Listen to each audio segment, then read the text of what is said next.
Oi, gente, tudo bem? Vou ler um trecho do Antigo Egito. Capítulo 4, Deuses e a vida de além-túmulo.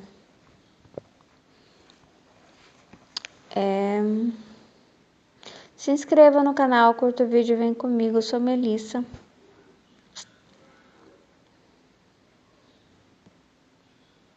As raízes da religião egípcia vêm do fundo dos tempos primitivos, antes que houvesse um faraó. Os egípcios pré-históricos, do mesmo modo que a maioria dos povos primitivos, tinham uma atitude de respeito em relação aos fenômenos da natureza e às características temíveis ou admiráveis dos animais. A ferocidade do leão, a força do crocodilo, os ternos cuidados de uma vaca pela cria. As primeiras divindades que surgiram e as divindades não cessaram de surgir através de toda a história egípcia. Eram quase sempre representadas sob uma forma de animal, embora cuidassem das ocupações humanas ou as dirigissem. Khnum, um dos deuses relacionados com a criação, era reproduzido na figura de um carneiro, animal que os egípcios consideravam excepcionalmente prolífico. Anubis, guarda fiel dos túmulos e deus dos mortos, era representado paradoxalmente por um chacal deitado, pois o chacal costumava desenterrar os ossos humanos e por isso as primeiras sepulturas eram cobertas de pedras não apenas para marcá-las para a posteridade, mas para livrá-las dos chacais saqueadores. Tote, o deus da instrução e da sabedoria, inventor da escrita, vizir e escriba oficial do mundo de além-túmulo, era simbolizado ora por um ibis, ora por um macaco babuíno, possivelmente porque a grave expressão facial dos dois animais sugerisse a profundeza de pensamento.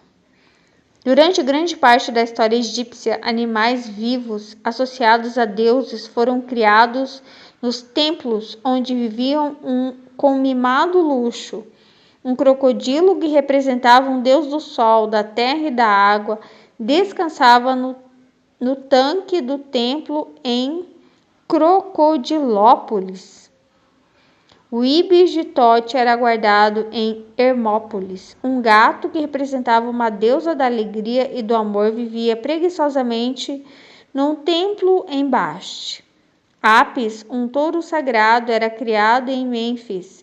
Quando morriam, esses animais eram mumificados como seres humanos. Uau, não sabia. Além dos animais, os egípcios veneravam... Vamos ver aqui.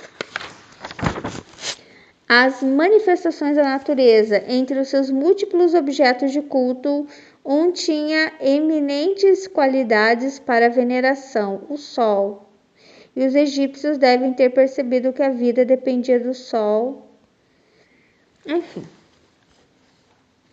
Era sobre isso, sobre essa veneração, esse culto aos animais.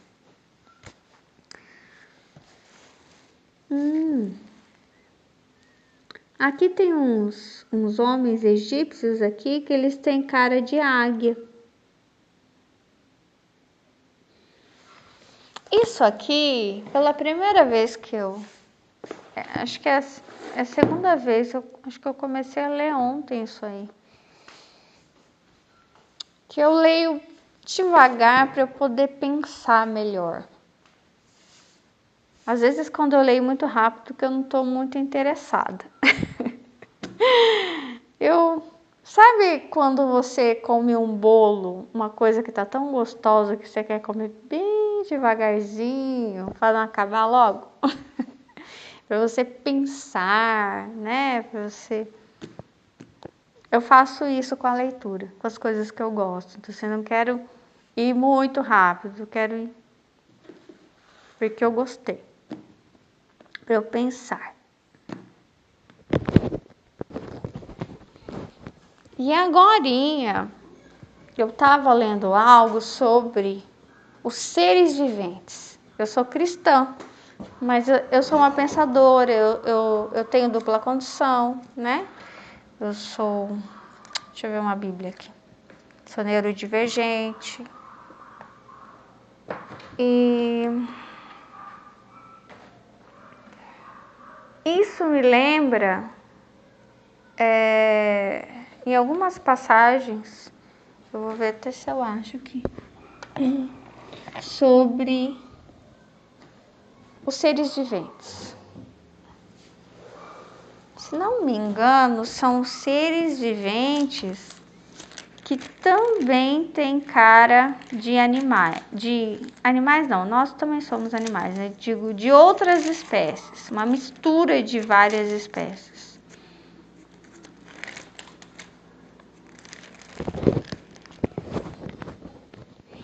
Bom, eu não disse, eu também amo os animais, eu sou vegana por isso. E eu vou ler aqui, que Deus tem me falado, volte ao início, volte ao Éden, né? Gênesis 1, para ver que dia que Deus criou as outras espécies. Quinto dia, sexto dia.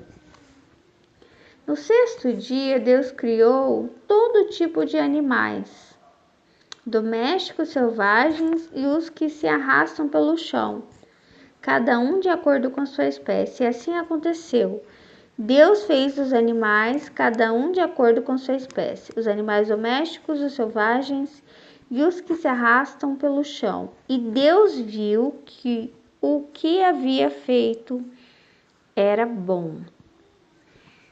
Ele criou as outras espécies e nós no mesmo dia, no sexto dia, quer dizer, no último dia da criação, porque o sétimo é só o descanso, né? Primeiro ele fez todas as outras e ele deixou a gente por último. Depois, quando ele fez as outras espécies, o que ele viu? Ele viu que era bom. É bom. Então, se é bom, eu entendo o seguinte, que eles não são ruins, né? Que eles não são como geralmente a gente pensa, né? Não, é uma vaca, é um porco, é um cavalo. Não é ruim, não é algo inferior, é algo... imagina que alguém vai e faz uma estátua de ouro de qualquer animal, de qualquer espécie. Você fala, uau, super valiosa, muito mais algo feito, uma vida, né, de carne, osso, que respira, né?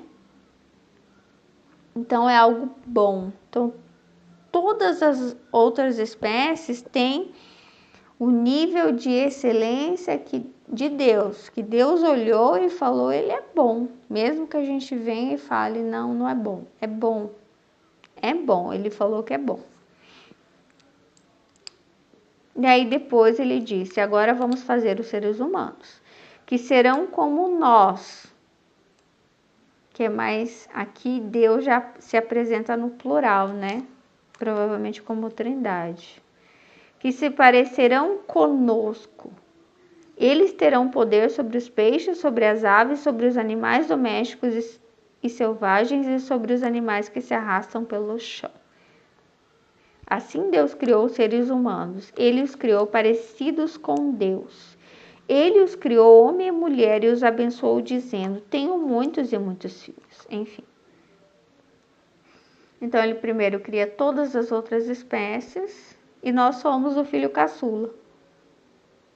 E nós é que mandamos em tudo mesmo. Nós somos líderes. Nós temos a cara de papai. Os nossos irmãos mais velhos não têm. Parece José, né? Isso tá me lembrando. Eu vou até trazer agora. José é o filho caçula junto com Benjamim. E ele que ganha o manto, né? Ele é especial, ele é o líder. Quer ver? Agora estavam pegando isso aqui. Enfim, ele é escolhido para ganhar aquilo de especial. Ó, esse livrinho aqui, Histórias da Bíblia para a Família Ilustrada, é a coisa mais fofa. E eu tô lá no sonho de José.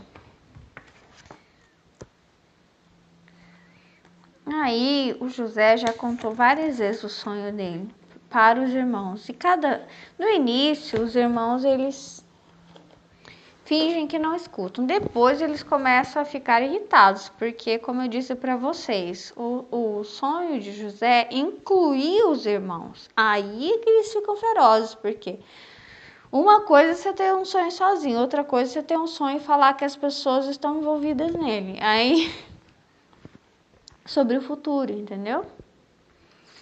E aí, na parte que eu tô, quando José contou seus sonhos ao pai, né? Ele conta para o pai também. Jacó foi severo com ele, pois não queria que o garoto achasse que era melhor do que os demais. Só que aqui, ó, a primeira vez que Deus está me mostrando isso, Jacó é um grande mentiroso. Como é que ele ganha aquilo que ele tem? Através da mentira. Ele se disfarça, ele finge que é o outro, ele rouba o do outro. José não. José ele não precisa de nada. Ele nasceu escolhido. Não é só o pai que deu o manto colorido para ele, independente, aquele manto podia jogar fora. Não é um manto, ele sonhou, foi Deus que falou com ele no sonho. Não é por causa de manto nenhum. Isso aí tem a ver com que Jacó amava a mãe de José, né? Isso aí é outra coisa. Mas independente do manto, podia jogar o manto fora, como eu falei, não é o manto que tem valor. É o propósito que Deus tinha na vida de José. E ele sonha, quer dizer, ele tem um contato direto com Deus. Então, assim, Jacó olha para o filho e provavelmente falou: "Ô, meu filho, isso é tão mentiroso quanto eu." Tá inventando essa história, eu sei, eu já fiz isso antes. Né? Eu fingi que eu era seu tio, eu me fantasiei, eu roubei a benção. E você tá querendo roubar a benção dos seus irmãos que são mais velhos. Você vem depois. Primeiro os mais velhos, né? Primeiro essas outras espécies mais velhas.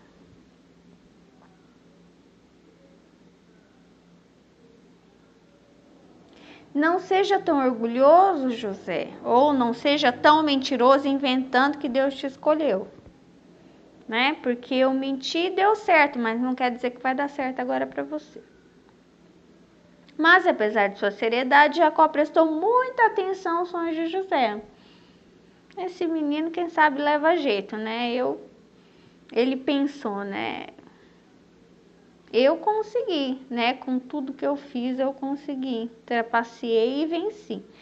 Ele é um menino especial, pensou. Talvez os sonhos sejam importantes algum dia. Só que José, diferente do pai, não tinha jeito nenhum para trapacear, para mentir. Tudo que ele estava falando ali era verdade. Deus realmente tinha falado com ele.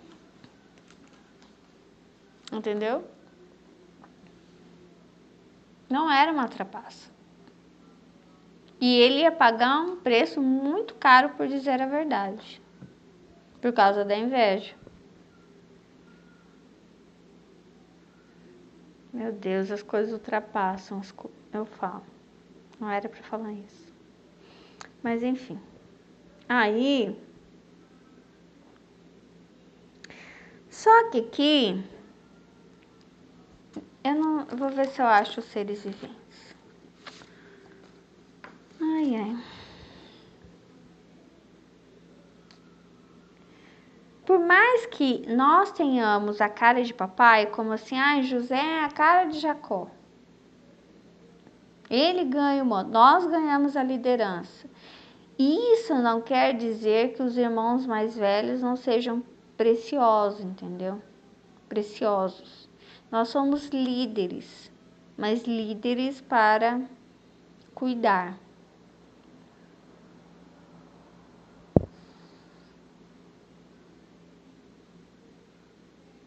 Aqui nós somos ao contrário, nós somos o caçula que cuida do mais velho, nós temos a cara de papai. E José era extremamente honesto, extremamente, por isso ele se dá mal.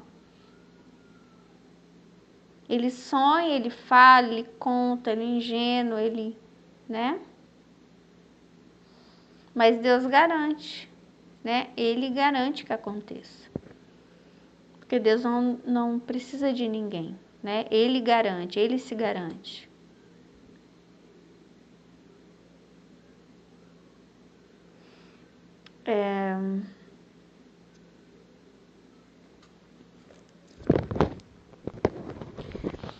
Aí, achei aqui, que é no livro de Ezequiel. No tempo do profeta Ezequiel, no ano 586 a.C., a cidade de Jerusalém foi tomada pelos babilônios.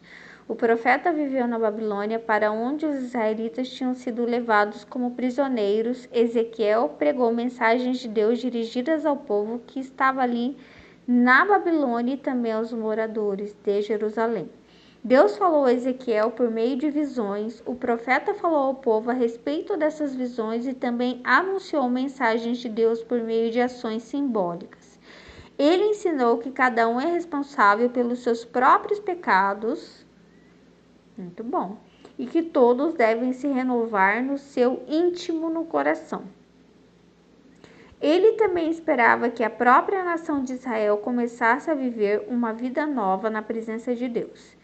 Sendo ao mesmo tempo sacerdote e profeta, Ezequiel mostrou interesse pelo Templo de Jerusalém e também ensinou que Deus exige que os seus adoradores vivam uma vida dedicada a Ele.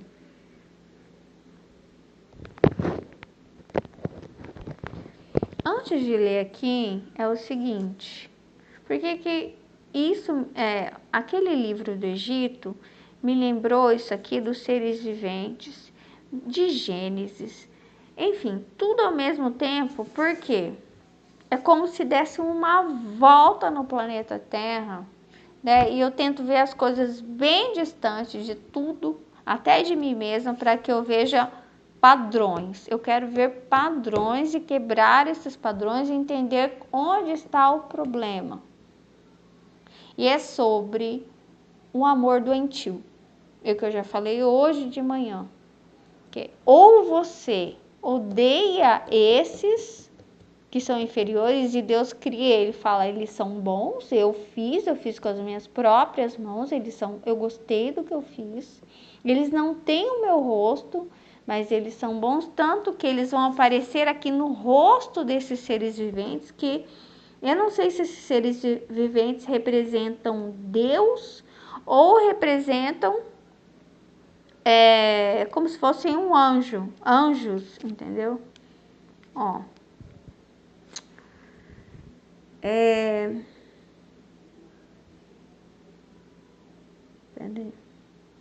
No dia 5 do quarto mês do ano 30, eu, sacerdote Ezequiel, filho de Buzi, vivia na Babilônia, na beira do rio Quebar, junto com os judeus que haviam sido levados para lá como prisioneiros. O céu se abriu e eu tive uma visão de Deus. Quando isso aconteceu, fazia 5 anos que o rei Joaquim estava preso.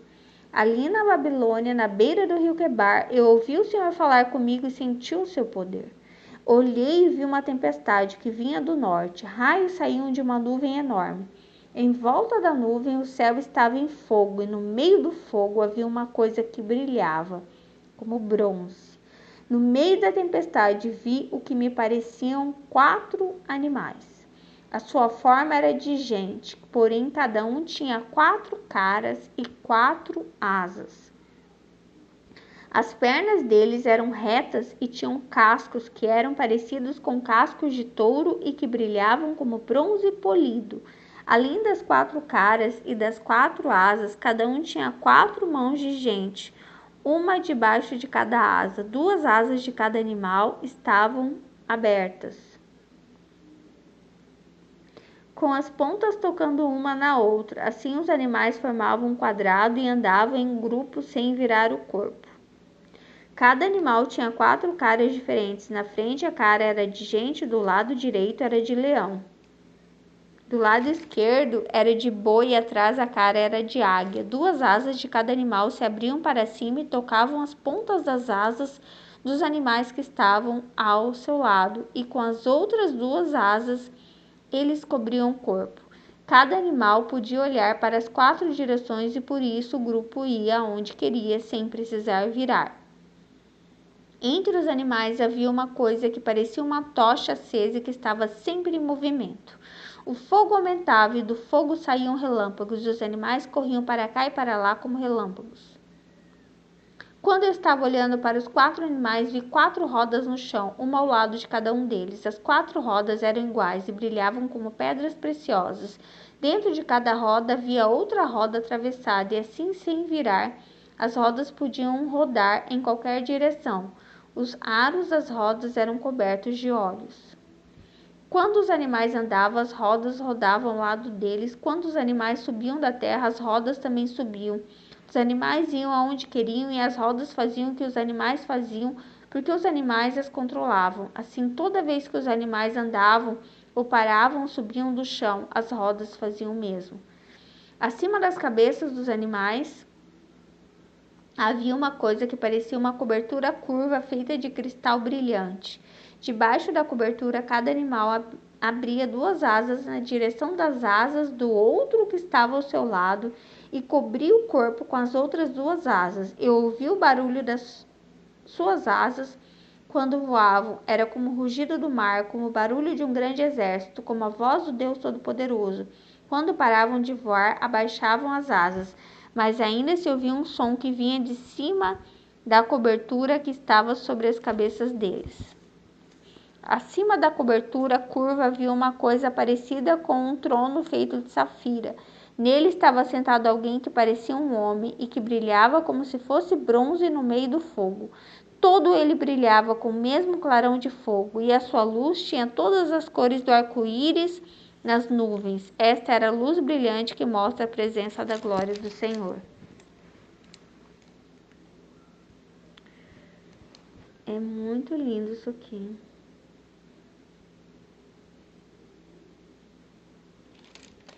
Enfim, esses animais com muitas asas, com rodas, com a presença do Senhor, que eu não sei se é o próprio Deus, eu não sei se são anjos, que muitas vezes se chamam de seres viventes. Então, ser vivente para mim é tudo aquilo que vive. E aí, para mim, tudo que tem a presença de Deus tem a presença do amor verdadeiro, do amor saudável. E aí, quando eu leio lá no Egito, isso havia em outras culturas também. Por isso que eu falei, eu preciso achar o padrão. O padrão é o amor doentio ou o ódio. Ou eu odeio, eu desprezo, isso não é bom. Ou então eu amo a tal ponto que isso vire uma idolatria. Como eles, né, faziam com que essas outras espécies virassem deuses e eles mumificavam essas outras espécies, assim como se mumificavam e faziam um mausoléu assim, com todos os seus pertences, pensando que eles iriam voltar, ressuscitar, usando o próprio corpo, o corpo morto. Então eles tinham que mumificar, eles tinham que conservar aquele corpo, porque eles acreditavam que eles precisariam daquele corpo.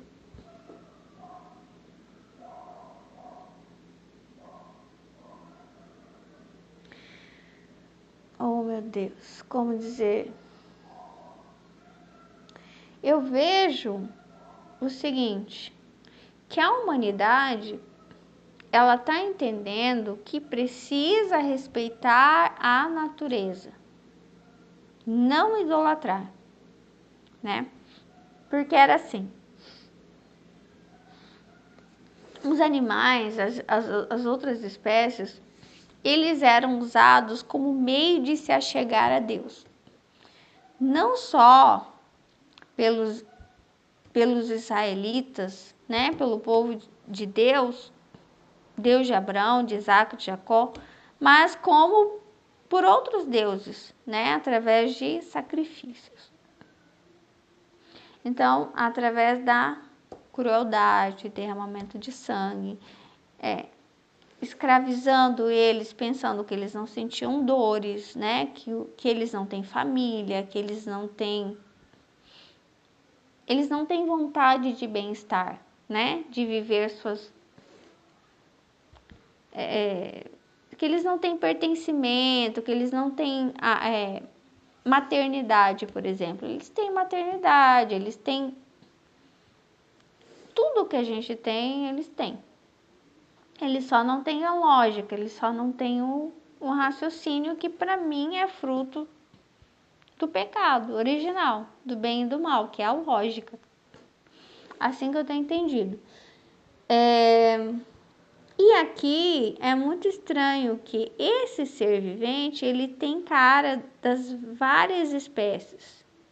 Então, se isso me lembra quando Deus faz as outras espécies, diz é bom, mas não tem a minha cara, mas na visão de Ezequiel, aquilo que é bom, que é angelical, que tem a presença de Deus, tem também a face das outras espécies. Então há uma presença de Deus muito forte nas outras espécies. E parece que a presença de Deus, ela não é falada. A presença de Deus está nos fetos, num cachorro, num gato, numa vaca, numa pessoa que não sabe falar, né? Por exemplo, ou que está impossibilitada de falar, que está inconsciente, por exemplo, né? Uma pessoa que não sabe se defender, onde está a verdade? De repente a pessoa tem a verdade, ela só não sabe contar, ela não sabe falar, ela não sabe provar. Entendeu? Então,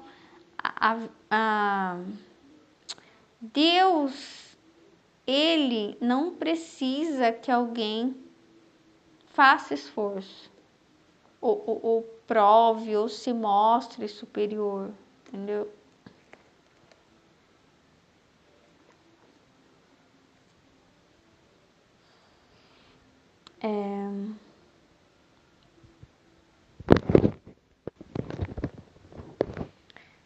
Tem um lado, a idolatria, eu estava tentando pensar o que é a idolatria, né?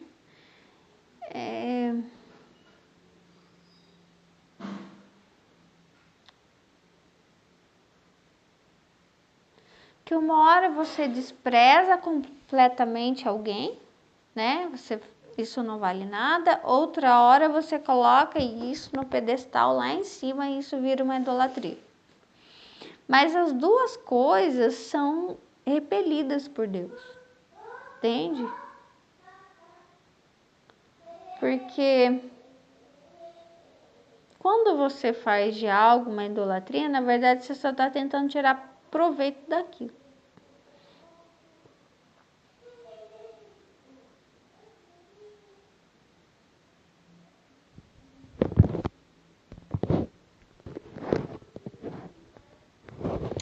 Enfim, é isso mesmo que eu queria mostrar para vocês sobre os seres viventes, né, que tem a face dessas outras espécies, que eu acho, na verdade sempre me vem à mente isso, né, só não tinha falado nada para vocês, não tinha gravado nada sobre isso. E agora lendo ali do Egito, eu pensei, uau, os egípcios eles eram muito cruéis, né? E, no entanto, eles mostravam esse respeito por algumas espécies, mas, no entanto, não eram bons, né? Porque a idolatria, ela, na verdade, ela é baseada no medo. Então, a idolatria, ela cria deuses baseado no medo e não no amor. É assim que muitas vezes eu acho que a lei Moisés cria lei baseada no medo.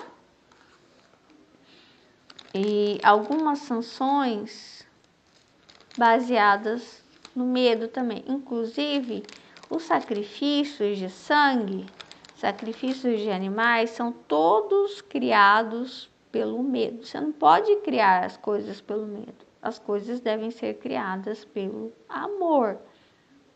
Entendeu? Então, eu tenho tanto medo de algo, e é assim que eles faziam, que eu vou criar um Deus, então. Só que daí coloca alguém lá em cima e alguém lá embaixo. É assim que funciona a idolatria. Uma supervalorização e uma super desvalorização. É o medo que faz isso.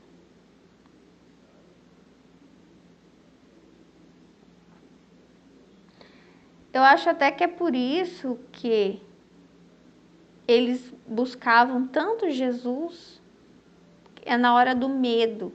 Eu tenho medo, né? Eles estavam com medo de alguma coisa, ou eles estavam se sentindo doentes, fragilizados, e aí eles buscam Jesus. A hora que passa aquilo, é a hora que Jesus é crucificado. Porque naquele momento que eles falam crucifica-o, eles estão com mais medo de Roma do que do problema em si que eles têm. Porque Jesus, ele é completamente inofensivo, assim como José ali. Então, eles se baseiam pelo medo. Quando você se baseia pelo medo, você sempre escolhe errado. Você faz tudo errado. É sempre pelo amor que a gente se baseia.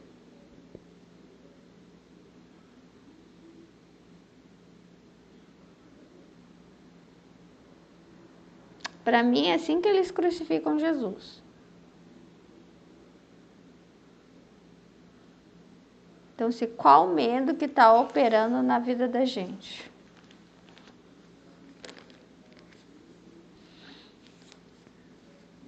Então, quando eles tinham medo de não ter uma boa colheita, eles iam lá, pegavam o inocente e sacrificavam. Porque eles tinham medo de Deus, eles acreditavam que Deus era um ser cruel, né? Que queria sangue, que ele queria sangue, ele gostava de sangue, então sangue nós daremos a ele. Morte, né?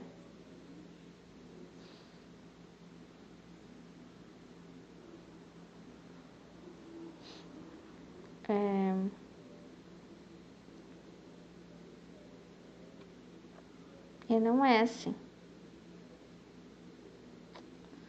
Bom, é isso, eu encerro por aqui. Mas eu acho que a humanidade ela está aprendendo bastante sobre isso, né? Mas é muito bonito de se pensar que Ezequiel viu o rosto de Deus, ou o rosto de um anjo, com cara de boi.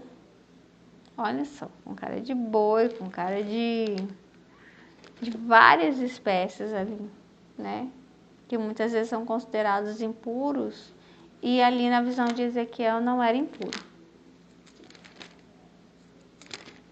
Agora, outro dia, quem sabe, uma das promessas para mim esse ano é Ezequiel 37, né? Que é o vale de ossos secos, que Deus faz reviver ali, né? Alguma coisa que estava morto, que estava seco, um campo seco.